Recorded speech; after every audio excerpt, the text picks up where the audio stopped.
Amados hermanos, en el corazón de nuestro Señor Jesucristo y en el de la Virgen María, nuestra Madre. Hoy, domingo y fiesta de la Santísima Trinidad. El Evangelio que la Iglesia propone hoy a nuestra consideración es sumamente breve. Está tomado de San Mateo y son precisamente los últimos versículos con los que se termina este Evangelio, el de San Mateo.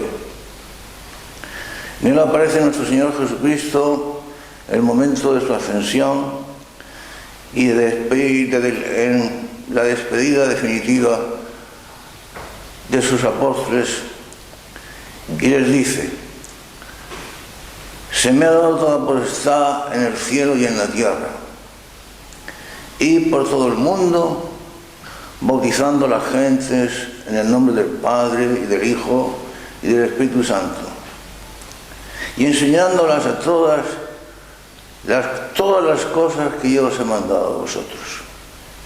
Y tened en cuenta que yo estaré con vosotros todos los días hasta el fin del mundo. De manera que en este momento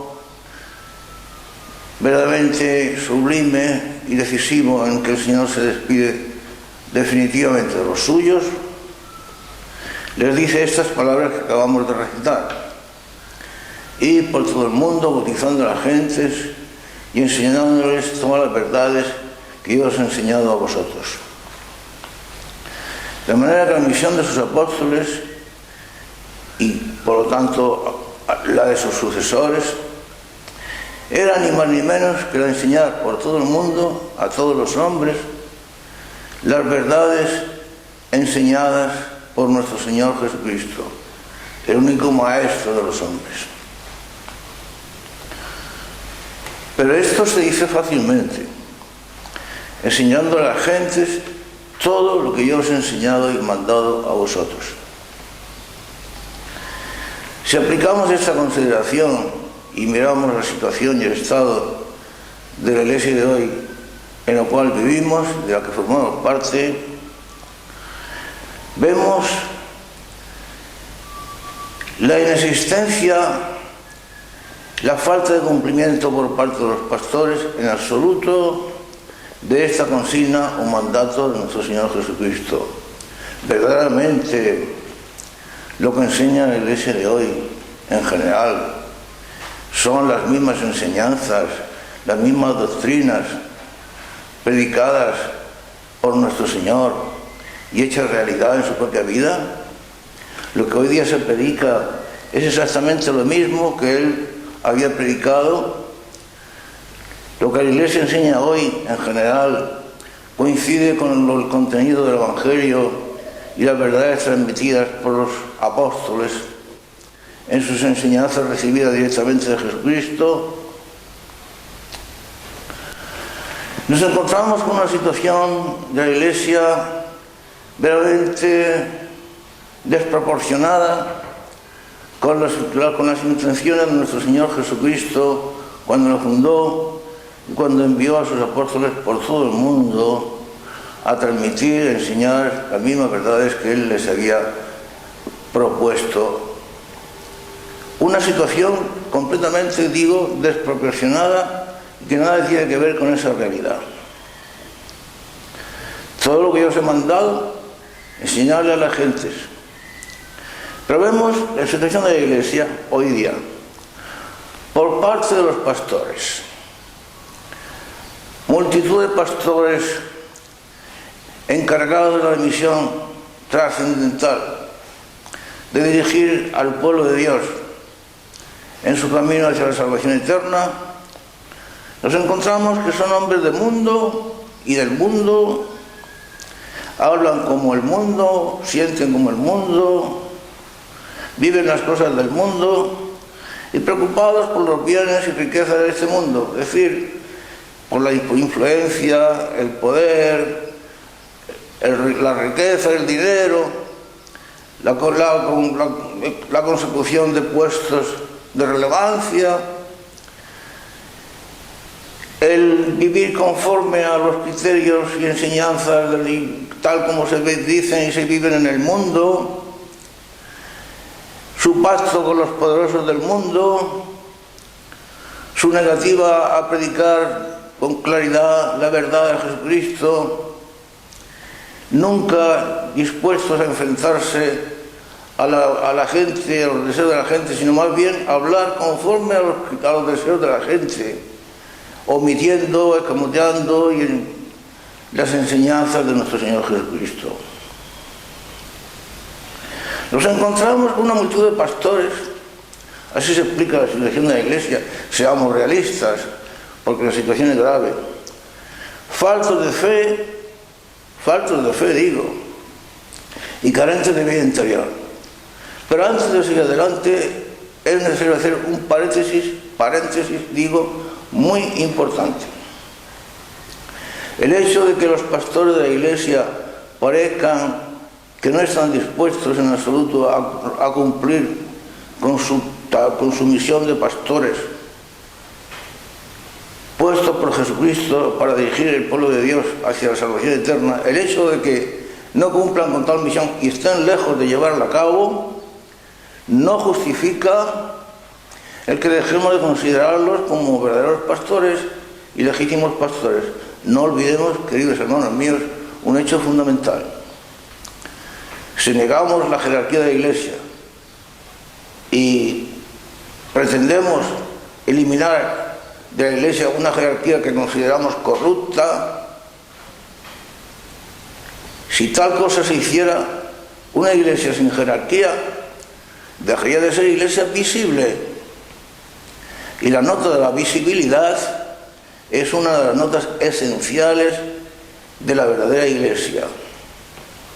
De manera que, honestos o no, cumplidores o no de la función que el Señor les había encomendado, viviendo la fe o habiéndola perdido, fieles a la fe en la que habían sido bautizados o apóstatas, si son los legítimos pastores de la Iglesia, en último término, hay que aceptarlos y admitirlos como tales mientras no se demuestre claramente lo contrario por quien puede demostrarlo, no por los fieles cristianos en particular.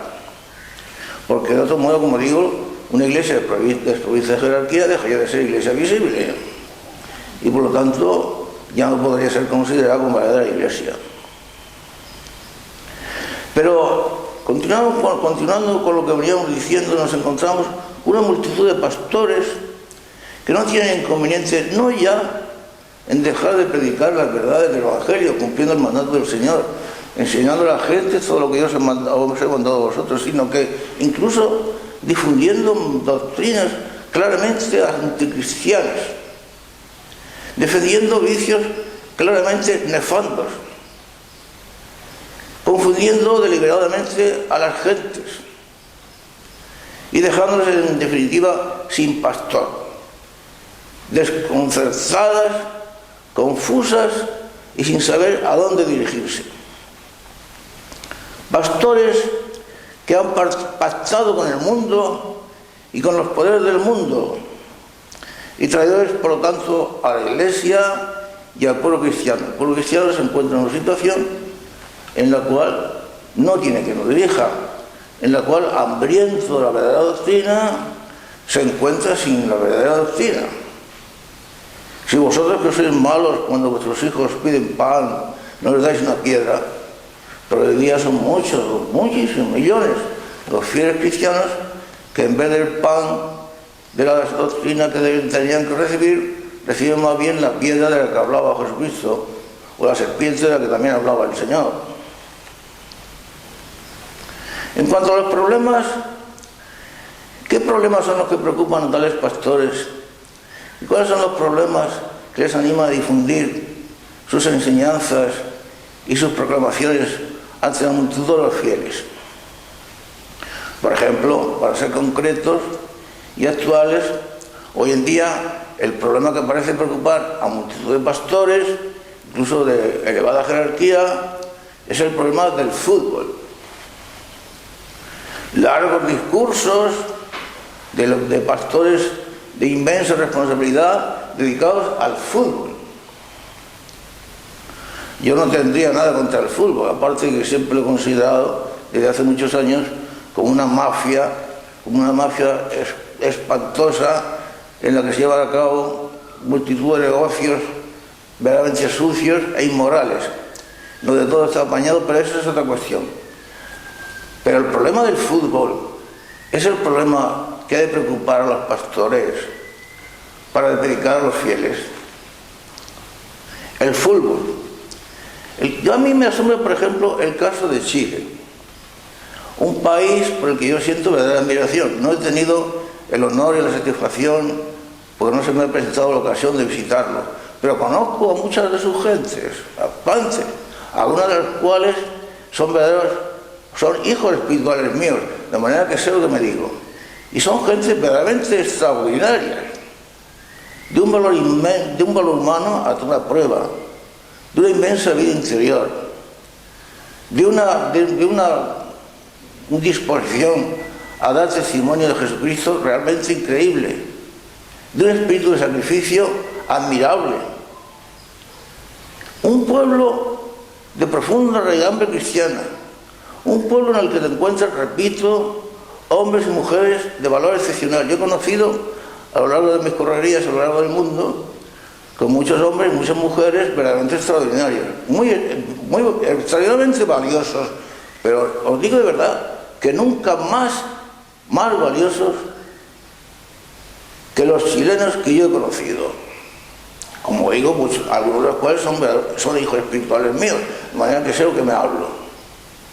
Y los conozco suficientemente para saber que es un gran país, una gran nación, con profunda raigambre cristiana y de profundas posibilidades en cuanto a dar testimonio de Jesucristo por todo el mundo. Sin embargo, nos encontramos con una conferencia episcopal chilena,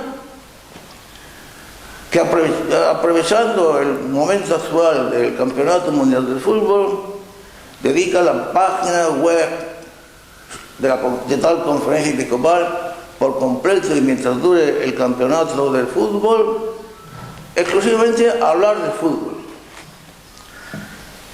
y a fomentar entre el pueblo fiel el sentimiento del fútbol. Y yo digo, si un pueblo de raigambre profundamente cristiana, un pueblo que vive de verdad el sentido del patriotismo,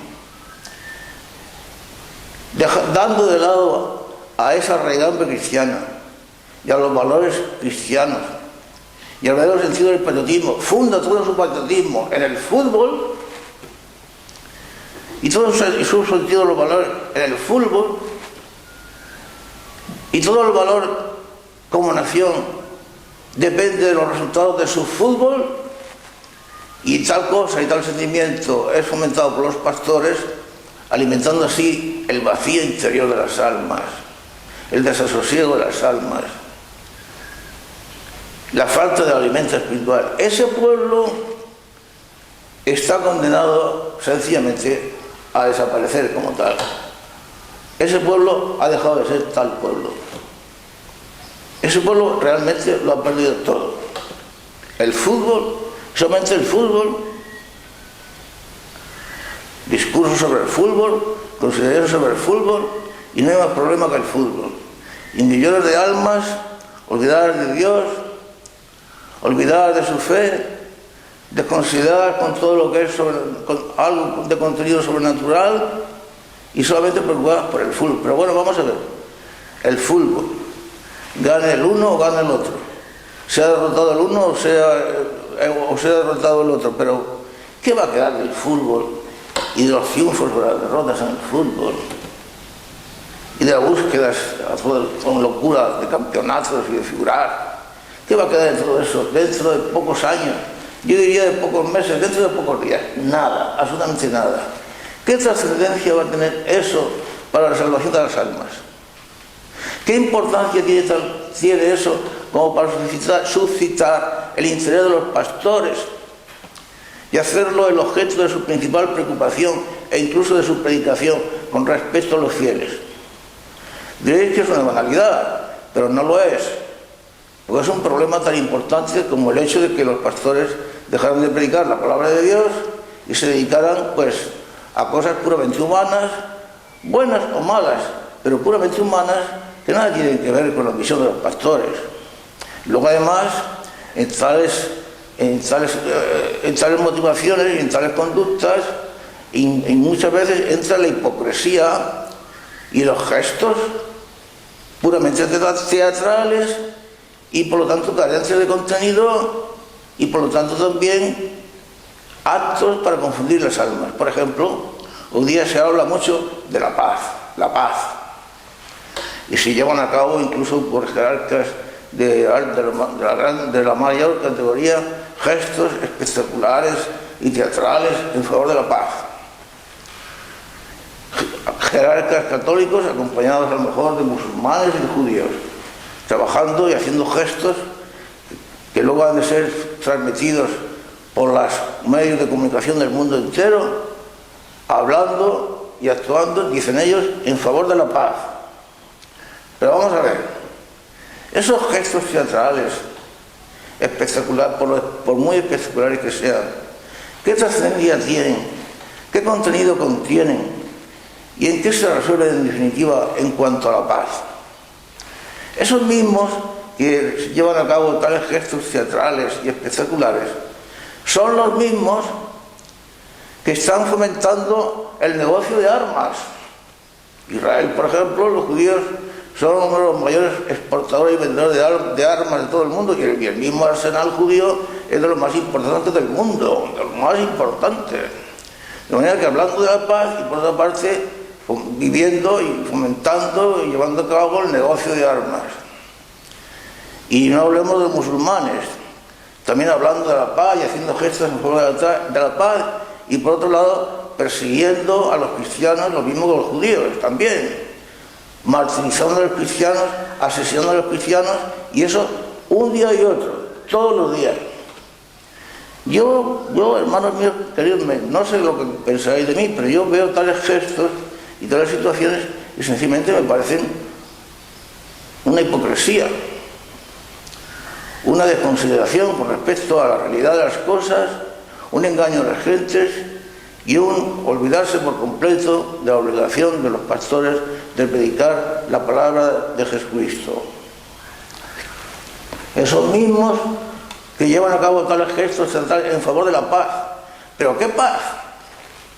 Porque es curioso también comprobar que cuando los pastores hablan de la paz, siempre e indefectiblemente se refieren a la paz mundana. Una paz mundana que fue excluida expresamente por Jesucristo de su mensaje, del contenido de su mensaje. La paz os dejo y mi paz os doy, no como la da el mundo, esa no, sino mi paz. Porque Jesucristo sabía muy bien, como todos sabemos muy bien, que la paz mundana es una pura hipocresía. Esos mismos líderes que hacen gestos espectaculares, hipócritas, en favor de la paz, como digo, están fomentando el armamento, están fomentando los odios, están armándose hasta los dientes, están, pues eso, aprovechando la situación para enriquecerse con el negocio de las armas y asesinando a los cristianos a mansalva. Entonces, estas situaciones están muy lejos de responder a la realidad. Alguien pensará, bueno, es una mera situación de hipocresía o de falta de cumplimiento del deber de pastorear las almas o de decir la verdad. Es mucho más que eso. Porque un pueblo, unas ovejas, unos fieles, que se ven privados sistemáticamente y continuamente de la palabra de Dios, de las enseñanzas de Jesús, y que además son inducidos mediante gestos y mediante predicaciones a situaciones y a condiciones utópicas que no se van a realizar nunca, porque la paz mundana nunca será una realidad, siempre será una pura utopía y una falsedad. Jesús no encomendó a sus pastores que predicaran la paz mundana y que fomentaran la paz mundana, sino que predicaran la paz cristiana. Mi paz os dejo y mi paz os doy. no como la da el mundo, sino la mía, que no tiene que ver nada con la otra, nada. Luego el contenido de los discursos y de las enseñanzas y de la pastoral. Es necesario, dicen algunos jerarcas, es importante y decisivo cambiar el sistema económico mundial. El sistema económico mundial, tal como se ve actualmente, es un atentado contra los pobres, contra los marginados y además es un sistema que se ahoga a sí mismo, que se destruye a sí mismo. Pero bueno, vamos a ver. El problema está en cambiar el sistema económico mundial. Hermanos míos, pensemos con la cabeza y con el sentido común. Podemos cambiar el sistema económico mundial todas las veces que queramos y poner un sistema en lugar de otro. Pero mientras no cambiemos el corazón de los hombres, que es justamente lo que hay que cambiar, y es precisamente la misión que Jesús había encomendado a sus pastores, cambiar el corazón de los hombres, enseñándoles a amarse los unos a los otros, un amor que solo es posible cuando se deriva del amor a Dios. Podemos cambiar los sistemas económicos mundiales todas las veces que queramos, pero no vamos a solucionar nada. Mientras no se cambie el corazón de los hombres, los sistemas económicos mundiales seguirán sin funcionar, porque siempre habrá egoístas, estafadores, especuladores, aprovechadores de los más humildes, de los marginados, negociantes y buscadores del provecho de sí mismos. Siempre los habrá. Mientras el corazón de los hombres siga apartado de Dios y podrido, de esos hombres que llevan a cabo precisamente esos sistemas económicos mundiales que es preciso cambiar, mientras esos corazones sigan podridos, cambie usted el sistema mundial todas las veces que quiera y todo seguirá igual. Y esto, dígase lo que se diga, porque es la estricta y pura verdad. La Iglesia, la multitud de fieles, confusos, sin pastor, sin recibir la enseñanza predicada por Jesucristo, carentes de las maravillosas verdades predicadas por Él, por Jesús, y contenidas en el Evangelio, transmitidas a su vez por los apóstoles, se encuentran con unos pastores. Veamos, por ejemplo, la conducta de la Conferencia Episcopal Española, ya que estamos aquí en nuestro país. Yo predico de España. Manda sus felicitaciones, sus mayores encomios y entusiasmos a los dirigentes políticos, a altos dirigentes políticos, de los cuales todo el mundo es consciente de que son tales políticos los que han destruido por completo España, la integridad de España, los que han destruido la integridad, la inmoralidad de toda una nación, los que han permitido que se corrompa a la juventud, los que han firmado leyes a favor del aborto, los que han faltado a toda clase de juramentos y promesas, aquellos cuya conducta, desde luego, es cualquier cosa menos cristiana, los que han permitido que se denigre y se calunie a personajes que tanto han hecho por la historia de España, por la moralidad, por elevar la moralidad de los españoles, la vida de los españoles. Han permitido tantas cosas y a eso la Conferencia Episcopal envía sus encomios y su reconocimiento a su dedicación, a su inmolación, a su sacrificio. Pero bueno, vamos a ver, tales cosas, digamos la verdad, seamos realistas, contribuyen a la apostasía de más y más cristianos. Desde luego no contribuyen a que los que están fuera de la Iglesia se decidan incorporarse a ella.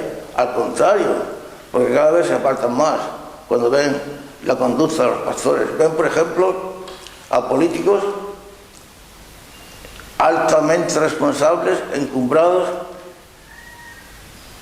que han difundido el marxismo, que han sido jefes de partidos comunistas, que han propugnado las famosas checas en las que se han asesinado a miles de personas, que han mandado ametrallar y fusilar a miles de católicos simplemente por serlo.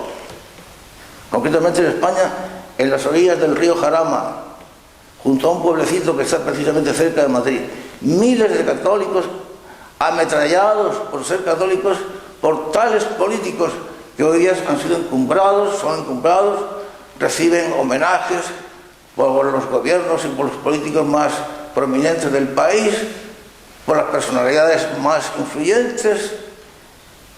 Se les dedican calles, se les dedican monumentos, al mismo tiempo se denigra a otros personajes y se les calumnia que tanto han hecho por el bien del pueblo cristiano.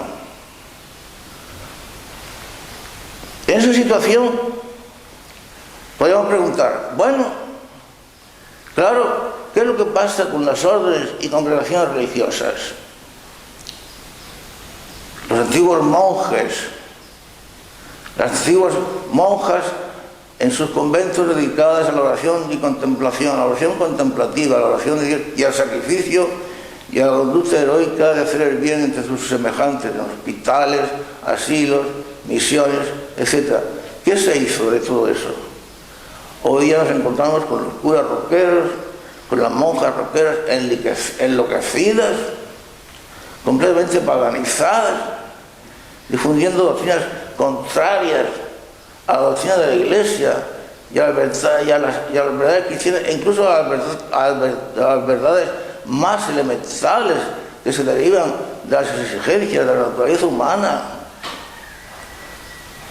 Pero aquellas mujeres que dedicaban su vida y vivían la perfecta alegría en la consagración de su virginidad a Dios, en su vida de oración constante y sacrificada, o a través de su trabajo en los hospitales, misiones, asilos, etc. Todo eso, ¿en qué ha quedado? Todo desconcertado, todos mundanizados. Diré que exagero, no exagero. Ahí están los hechos. Los podremos negar, pero ahí están los hechos. Patentes, obvios, punzantes. Decía Lenin precisamente, y si los hechos están contra nosotros, peor para los hechos. Y ya está. ¿Qué fue de aquella vivencia, de aquel fervor religioso, de aquel efervescente, grandioso, maravilloso que existía en la Iglesia? Los seminarios en los que desde hace tantos años no solamente se admite, sino que se fomenta y se promueve la homosexualidad. Luego vienen las hipócritas quejas de que existen sacerdotes pederastas o lo que sea, pero ¿cómo no va a ser de otro modo? Si desde el seminario se fomenta la homosexualidad, se permite la homosexualidad, e incluso se persigue las actitudes correctas. Si eso se fomenta, si además se permite que el clero viva en una pobreza de vida interior que es realmente miserable, porque vive carente de doctrina, porque se ha privado de la vida de oración, de la vida interior, de cualquier clase de vida interior, porque ha carecido de pastores que lo encaminen, que lo dirijan. ¿Cómo puede suceder de otro modo? Pastores incluso encumbrados, que conociendo situaciones gravísimas de personas eminentes, que no solamente permitían, sino que vivían ellos mismos la homosexualidad, sin embargo los abrazaban, los fomentaban, los admitían, les ayudaban. ¿Qué fue de aquellas monjas contemplativas? ¿Qué fue de aquellos monjes, aquellos frailes que con sola su presencia fomentaban el fervor entre el pueblo cristiano?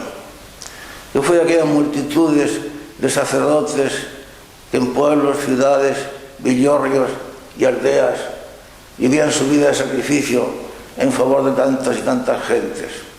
Me diréis que tales sacerdotes y tales monjes siguen existiendo, ¿es verdad?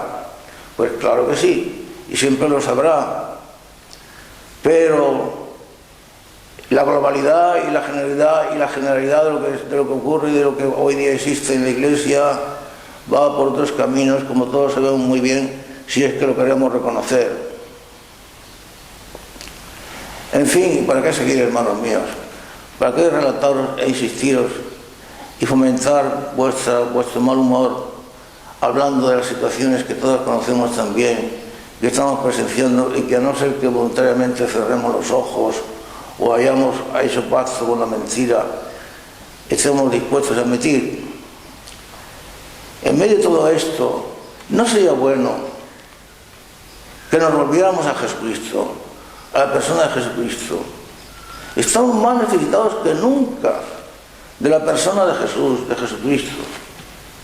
El pueblo cristiano está más necesitado que nunca de oír su maravillosa doctrina, la única doctrina de la verdad, la única doctrina que conduce a la alegría perfecta, la única doctrina que es capaz de encaminar las almas por el camino de la salvación, la única doctrina, las palabras de Jesucristo y la persona de Jesucristo, que es capaz de fomentar en el hombre los sentimientos más elevados, el del amor a Dios, el del amor al prójimo, el del sacrificio por el prójimo, el del amor a la verdad, el del amor a la honestidad, a la justicia.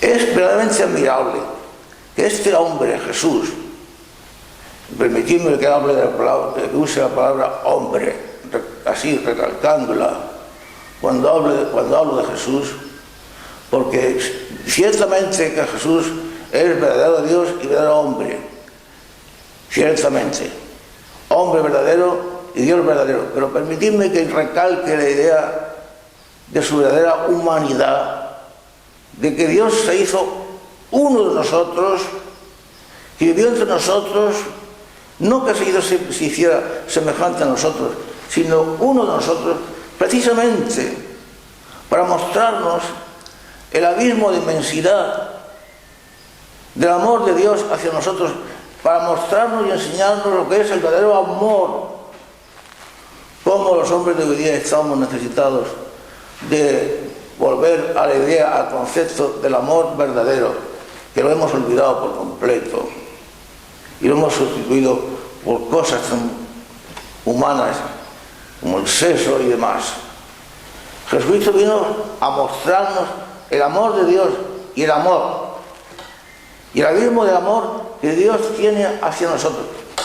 Hay que pensárselo bien para pensar que el mismísimo Dios se humilló hasta hacerse hombre, una humillación que supone una actitud infinita, porque de Dios al hombre va un trayecto infinito. Y Dios hizo tal camino de infinitud, se humilló hasta esa forma de hacerse uno de nosotros y mostrársenos en Jesucristo para demostrarnos a los hombres lo que es el verdadero amor. Un amor que Él consumó en el supremo sacrificio de la cruz, dando su vida por nosotros. Que vino a enseñarnos lo que es el corazón de Dios y aquello que Dios había deseado, ofrecernos a nosotros su mismo corazón, su misma vida, quiso hacernos partícipes de su propia vida, quiso mostrarnos en la persona de Jesucristo, verdadero hombre, cómo es Dios, quién es Dios, cuánto nos ama, y a enseñarnos el sentido de nuestra vida y de nuestra existencia, aquello para lo que habíamos sido creados y para lo que estábamos destinados y que nos hubiera hecho felices ya desde ahora y luego por toda la eternidad, que viene a enseñarnos el sentido de la justicia, el amor a la verdad, el valor de la honradez, el valor de la generosidad, el valor del sacrificio por los demás, verdades hoy día tan olvidadas, de las cuales no se habla, no se predica. Las palabras de Jesús, esas palabras que necesitamos renovar en la memoria de nuestra mente y en el calor de nuestro corazón. Ojalá que volviéramos a oír de sus labios la consigna de amaos los unos a los otros como yo os he amado. Hermanos míos queridos, hemos caído alguna vez en la cuenta de la profundidad y de la maravilla que contienen tales palabras. Amaos los unos a los otros como yo os he amado. De la misma forma que Él nos amó. Porque habiendo amado Jesús a los suyos que estaban en el mundo, los amó hasta el fin. Y esa era nuestra misión, la de amarnos los unos a los otros como Él nos amó, demostrándonos lo que es el verdadero amor, llevando su sacrificio hasta dar su propia vida por nosotros. Entonces no hubieran hecho falta cambiar los sistemas económicos mundiales, porque se hubieran cambiado por sí solos. Entonces no hubiera sido necesario, nunca hubiera ocurrido que las almas, las multitudes de cristianos, vacíos en su corazón de toda ilusión y contenidos sobrenaturales, de todo sentido de la perfecta alegría, de la verdadera alegría y de lo que es la auténtica vida, se inclinaran por cosas unas veces banales y absolutamente injustificadas, como hemos dicho antes, el fútbol, que en definitiva es una mafia que mueve millones y millones y repleta de suciedades y de negocios más que turbios. Y las gentes, pero bueno, pongamos su bondad o su indiferencia, las gentes llenan su corazón de tales cosas porque no tienen otras. Este hombre Dios, pero hombre, uno de nosotros, que nos enseñó esa verdad suprema que parece contraria a las exigencias de nuestra propia naturaleza, de que perdonáramos incluso a nuestros enemigos. Perdonar y amar a nuestros enemigos, palabras extrañas que hoy día son imposibles de comprender por el hombre actual, por el cristiano actual. Perdonar y amar a los enemigos, perdonar y estar dispuestos a sacrificarse por los demás. Un hombre que nos enseñó el amor a la verdad, la verdad. Como le preguntó Pilatos, ¿pero qué es la verdad? En el mundo de hoy, ¿qué es la verdad y dónde está la verdad? Los pastores de la iglesia, los políticos y los gobernantes más encumbrados, los hombres más influyentes, los que manejan las finanzas del mundo, los poderes ocultos que son los que realmente gobiernan, como la masonería, etc., desconocen, no ya que desconozcan por completo la verdad, sino que incluso la odian, porque el odio a la verdad es el odio a Jesucristo, porque Él se identificaba con la verdad. Yo soy la verdad, decía Él. Yo he venido al mundo para dar testimonio de la verdad, pero hoy todo el mundo miente. Todo el mundo trata de aprovecharse del prójimo. Todo el mundo trata de llevar a cabo negocios sucios. Lo hacen los demás. Lo hace todo el mundo. ¿Por qué no lo voy a hacer yo? Nadie me lo va a reprochar. Incluso está encomiado por el mundo. ¿Dónde está esa verdad? ¿Dónde la escuchamos? ¿Dónde la buscamos? ¿Dónde la encontramos? Pero esa verdad es Él. Y es Él lo que necesitamos. Necesitamos que de nuevo se nos hable de la persona divina de Jesucristo, que con el testimonio de las vidas de multitud de cristianos y sobre todo de sus ministros se muestre y se haga patente la misma vida de Jesús, sin cuyo testimonio, sin cuya vida no podemos nosotros encaminarnos a ninguna parte, porque nuestra propia vida deja de tener sentido. y nuestro camino se hace oscuro, indeciso y no nos conduce sino a la perdición. El amor a la verdad, y sobre todo nos enseñó la malicia del pecado, advirtiéndonos claramente que lo que nos priva de la libertad y nos hace esclavos. Y la causa de todos los males que existen en el mundo es el pecado y solamente el pecado. Por esto solamente lo dijo él. Y esta verdad inconmovible e irrefutable hoy día permanece desconocida. El pecado es la única cosa que nos priva de la libertad, nos hace esclavos, nos priva de la libertad y nos hace esclavos, y es la causa de todos los males que existen en el mundo. No las estructuras sociales, no la mala distribución de la riqueza, no los sistemas económicos que están mal enfocados y mal distribuidos. No, es el pecado, es el corazón de los hombres que se ha apartado de Jesucristo y de Dios, que ha dejado de conocerlo, de amarlo, de seguirlo, de imitarlo. Esa es la única causa de los males y de las desgracias que el mundo está padeciendo. El pecado, del cual hoy día no se habla, porque ya no existe la culpa. Hoy día se odia hablar del sacrificio, de la necesidad de la penitencia, de la expiación, porque todos estamos salvados. Pero esa solemne mentira y estafa a escala mundial que los pastores de la Iglesia han permitido que se difunda en la misma Iglesia, de que todos estamos salvados, gratis es amore, por arte y virgo y birloque. El pecado y no las estructuras sociales y no el aprovechamiento o la discriminación contra los marginados. No, es el pecado. Sus palabras son tan maravillosas, tan enigmáticas, tan profundas y tan sublimes como desconocidas.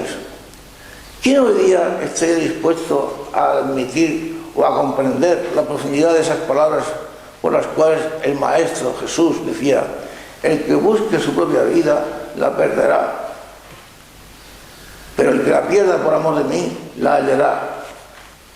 Pero ¿cómo le vamos a hacer comprender al hombre moderno que el buscar egoísticamente la propia vida y solamente el propio provecho y solamente los propios deseos y caprichos, solamente el yo mismo,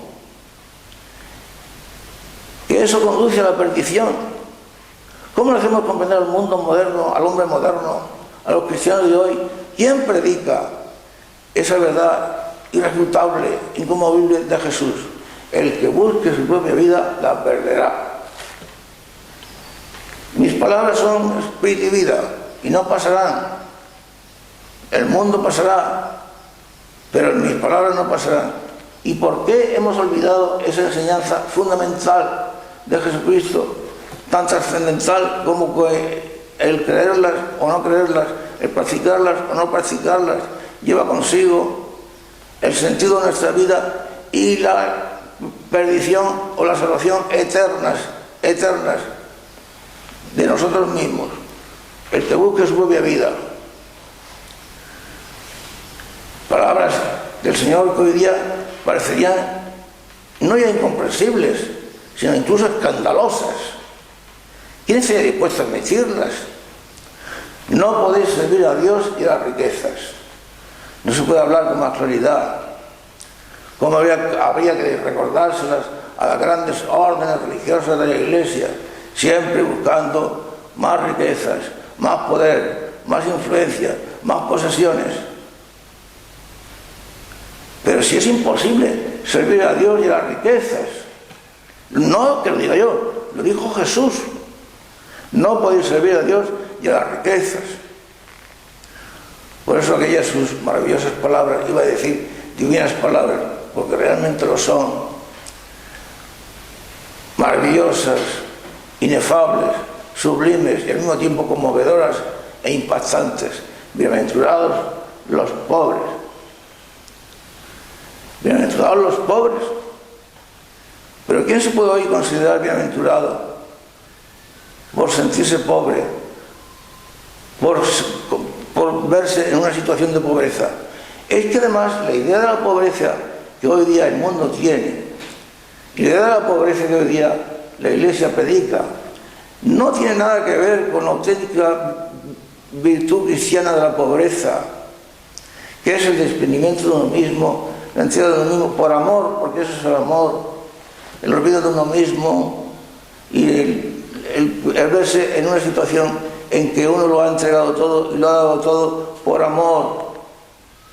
El amor es dar, es entregar, es morir a uno mismo. El que busque su propia vida la pierde, el que pierda su vida por mí la encontrará. Bienaventurados los pobres. Los pobres.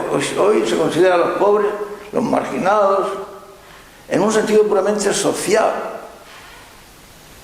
no cristiano, no sobrenatural. Y se considera que la actitud de marginación de los pobres por parte de los ricos o poderosos obedecen meramente a actitudes humanas, sociales, de apetencia del dinero, del poder, pero no obedece a ese estado de pudrimiento de la propia alma, de olvido de Dios, porque el que ha dejado de amar a Dios y se ha olvidado de Jesucristo no tiene ninguna consideración hacia los llamados marginados o periféricos, o como se les quiera decir. ¡Ay! ¿Cuántos verdaderos pobres y cuántos verdaderos marginados no son considerados como tales pobres o como tales marginados?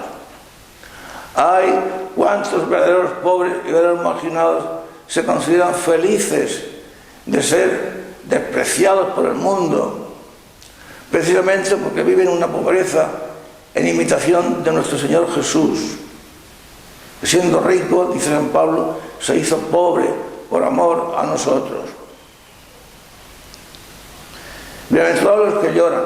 Pero estas palabras del Maestro hoy día suenan a escandalosas. Los que sufren, son bienaventurados los que sufren, pero en el mundo son millones de personas, millones las que sufren.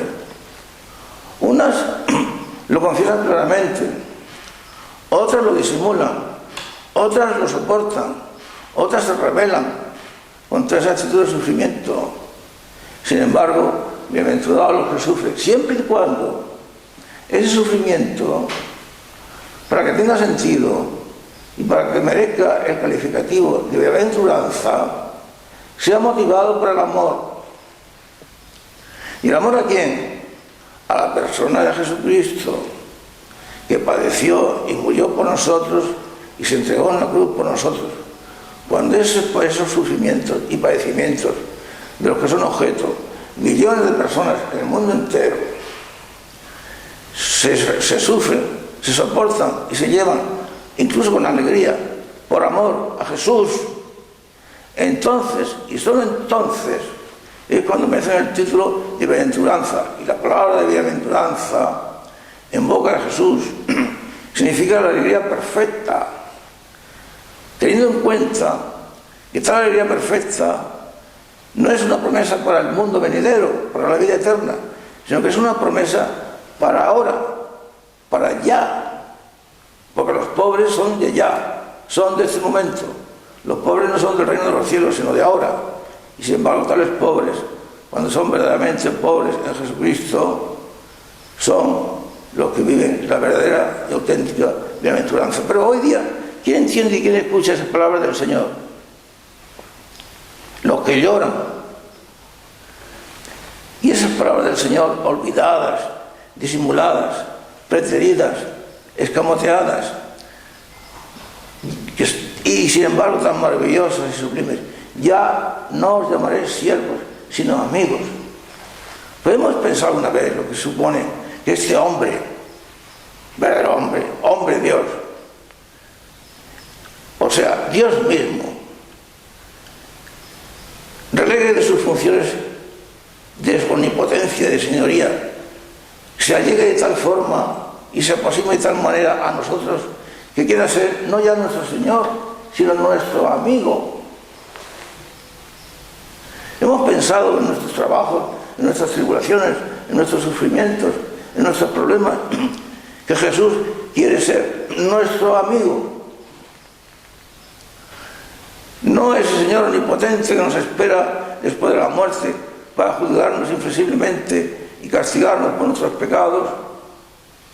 Es el amigo íntimo que nos acompaña, y os digo que yo estaré siempre con vosotros hasta la consumación de los siglos, que vive con nosotros, que sufre con nosotros, que se alegra con nosotros, que no podemos decir jamás que hemos experimentado o soportado un sufrimiento que Él no lo haya soportado y experimentado primero y en grado mayor. Y además, tales sufrimientos, precisamente porque nos acercan a Él, porque nos configuran con Él, son motivos primero de gozo y de alegría, porque compartir la vida y la existencia de la persona amada, si verdaderamente estamos enamorados, es motivo de alegría. Y luego, motivo de encaminarnos hacia el cielo, al cielo. Ya no llamar siervos, sino amigos, o aquellas palabras que a mí siempre me han admirado. El que tenga sed, que venga a mí y beba. Pero hermanos míos queridos, todos sabemos, en el mundo son millones, y en primer lugar los mismos cristianos, los que padecen esa sed. ¿Sed de qué? Sed de algo trascendente, sed de algo que los aparte de la mentira y de la iniquidad del mundo que nos rodea. Sed de verdad, sed de justicia, sed de algo que llene nuestro corazón, siempre inquieto, siempre insatisfecho, siempre ansiando algo que no sabemos qué, pero que nos está prometido, que supera todo lo que podemos imaginar ni concebir. El amor mismo de Dios ofrecido a nosotros y dispuesto a entregarse por nosotros. Y sin embargo lo olvidamos. Y Él nos prometió su propia alegría. Estaré con vosotros para siempre, hasta el fin de los siglos. Y en la noche de la última cena: mirad que el mundo no os comprenderá y os perseguirá, pero yo os dejaré mi alegría, mi propia alegría, la suya. Y tened en cuenta, además, que nadie os la podrá quitar, nadie os la podrá arrebatar. Hermanos míos amados, vivimos en un mundo de tristeza, lo confesemos o no. Nuestra sociedad es triste, desilusionada, amargada y oscurecida. El cristianismo que estamos viviendo es un cristianismo sin contenido, triste, apagado, sin trascendencia, sin ilusiones hacia lo alto, tristeza. Pero Jesús no nos había prometido su propia alegría. No, y no nos había dicho que nadie nos la podría arrebatar. Y esa alegría cristiana que Jesucristo nos prometió y que está y nos da, y que no nos pueden quitar, no es el jolgorio que hoy día se fomenta incluso desde los mismos pastores de la Iglesia, ese jolgorio y esa jandanga puramente mundanas, que nada tienen que ver con la auténtica alegría cristiana. Y sobre todo, hermanos míos queridos, este hombre nos enseñó el pavoroso, el inefable, el grandioso misterio de la cruz. La cruz, como decía el apóstol San Pablo, escándalo para los judíos, locura para los gentiles. Y hoy en día, escándalo para los cristianos actuales y locura para los cristianos actuales. La cruz, el misterio de la cruz, el valor de la cruz. Pero ¿quién habla hoy día de la cruz? ¿Quién habla hoy día de sacrificio? ¿Dónde se predican tales verdades fundamentales de la existencia cristiana. Pero el misterio de la cruz, en primer lugar, es un misterio de amor, porque aquel que se abrazó a ella y dio la vida hasta desangrarse, clavado en ese patíbulo, denigrado por su propio pueblo, sumido en el más espantoso de los fracasos, visto desde el punto de vista humano, ese que se abrazó de tal forma a la cruz, la hizo un misterio de amor, porque en el sentido de que si nosotros la aceptamos y la abrazamos con él, al compartir su propia vida y su propia existencia y su propio destino, como decíamos antes, compartir la propia vida y el propio destino de la persona amada, si realmente estamos enamorados, si realmente estamos dispuestos a viajar con ella, a sufrir con ella, a gozar con ella, a vivir con ella y a morir con ella, entonces la cruz se convierte para nosotros en un misterio de amor, porque nos da la posibilidad de abrir nuestro corazón y de dejarlo que se inunde de verdadero amor. Y en ese sentido también es un misterio de alegría, porque al compartir la existencia de Jesucristo, incluso en sus sufrimientos, en su cruz y en su muerte, tal forma de compartir de la persona amada, de del que dijo San Pablo que era nuestra vida, es la única fuente de verdadera alegría y la única cosa que compensa, que llena y que satisface nuestro corazón, siempre insatisfecho, siempre incapaz de llenarse, como decía San Agustín, por cualquier cosa que no sea Dios. Nos hiciste, Señor, para ti. Nuestro corazón estará siempre inquieto hasta que descanse en ti. Y por último, es el único camino de salvación, la cruz. Todos los caminos de salvación que busquemos son inútiles para conseguir la salvación si prescinden de la cruz. Hermanos míos, estamos necesitados de escuchar la verdad. Estamos ya cansados de escuchar falsedades que se nos quieren hacer pasar como verdades pertenecientes a lo que es la existencia cristiana. Hoy es la fiesta de la Santísima Trinidad. Se dice que compartimos con los judíos y con los musulmanes el mismo Dios. Eso es falso. ¿Cómo vamos a compartir con los judíos y con los musulmanes el mismo Dios cuando los musulmanes y los judíos consideran que la creencia en la Trinidad es una blasfemia? Cuando consideran que la divinidad de Jesucristo es una mentira. No hay tal divinidad de Jesucristo, dicen tanto los unos como los otros. Y esa religión es la nuestra. Cuando niegan la virginidad de la Virgen María, cuando persiguen sin piedad a los cristianos, ese es el mismo Dios que nosotros. Como dicen los documentos oficiales, son muchísimas y profundas las verdades que compartimos con ellos. Seguro, decía San Juan Evangelista, creo que recordar que en su primera carta, que el que niega al Hijo, niega también al Padre. Luego nadie puede pretender estar con el verdadero Dios si niega la divinidad de Jesucristo. Eso no lo digo yo, lo dice el evangelista San Juan, está en la Biblia. El que niega al Hijo, niega también al Padre. Y además, ese tal es un anticristo, dice San Juan. Que comparten muchas verdades con nosotros, algunas, indudablemente. Hoy mismo leía yo en la página web de un distinguido articulista y profundo teólogo al cual admiro, en el que hablando de estos temas decía: pretender que comparten con nosotros una gran cantidad de verdades fundamentales y por lo tanto son dignos de ser considerados como hermanos nuestros, cierto que hay algunas verdades en las que coincidimos, pero esas verdades son marginales y comparadas con las verdades fundamentales que ellos niegan, decía este articulista. Esto es como considerar un medicamento que es beneficioso para el crecimiento del cabello, aunque produce inexorablemente efectos cancerígenos. Eso no tiene sentido alguno.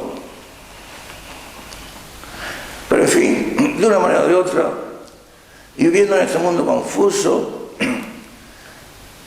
necesitados de los pastores, de obispos llenos de Dios, de sacerdotes que den testimonio de Jesucristo, de religiosos y de religiosas que vuelvan a la vida de oración y que también manifiesten en su vida la persona de Jesucristo y den testimonio de ella, en este mundo que persigue a los cristianos, que nos desprecia, que no nos considera. En este mundo, sin embargo, tenemos la consigna de Jesús, como leíamos en el Evangelio de hoy: yo estaré con vosotros hasta la consumación de los siglos. Y por eso decía San Pablo en la carta a los romanos, concretamente en el capítulo 8 de la carta a los romanos, el apóstol pronunciaba aquellas palabras tan maravillosas y tan consoladoras dirigidas a esos cristianos que se sienten confundidos o que se sienten incomprendidos o perseguidos y que a veces piensan que no saben a dónde dirigirse. Está Jesús, el hombre verdadero, el Dios verdadero, en su única persona, que es la persona divina, el Verbo hecho hombre, en Jesús, aquel, repito, que decía San Pablo, que es nuestra vida y el que da ilusión a nuestra existencia. Pues San Pablo decía que nada ni nadie nos podrá privar del amor de Jesucristo. En la carta a los romanos, en el capítulo 8, decía concretamente el apóstol: ¿quién nos arrebatará el amor de Jesucristo? ¿Quién nos quitará el amor de Jesucristo? ¿La tribulación?, preguntaba él. ¿La angustia quizá? ¿La persecución? ¿El hambre? ¿La desnudez? ¿El peligro? Y sigue el apóstol: ni la muerte, ni la vida, ni los ángeles, ni los principados, ni las cosas presentes, por mucha fuerza que parezcan tener las cosas presentes, en todos los sentidos que queramos imaginar o interpretar. Ni la muerte, ni la vida, ni los ángeles, ni los principados, ni las cosas presentes, ni las futuras, ni la altura, ni la profundidad, ni criatura alguna podrá separarnos del amor de Dios que está en Cristo Jesús.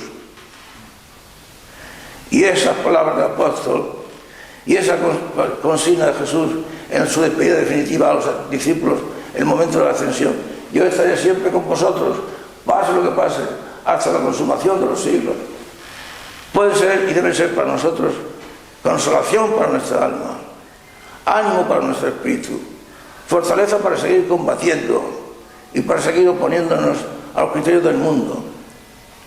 Ojalá que nuestro ánimo, nuestra alma y nuestra mente se sientan hambrientos de la presencia de Jesucristo, de sus palabras, de sus enseñanzas. Estamos ya hartos de enseñanzas banales que nada tienen que ver con el cristianismo, cuando no propugnadoras de verdades anticristianas. Estamos ya hartos de que se nos dé, en vez de alimento auténtico, paja o veneno. Necesitamos el alimento auténtico de la palabra de Dios, la persona de Jesús, que ponga de nuevo algo que ponga de nuevo en nuestro corazón el amor hacia Él, ese amor que nadie nos puede arrebatar, ni criatura alguna, ni los ángeles, ni la altura, ni la profundidad, nada, ni la muerte, ni la vida, nada podrá separarnos del amor de Dios que está en Cristo Jesús.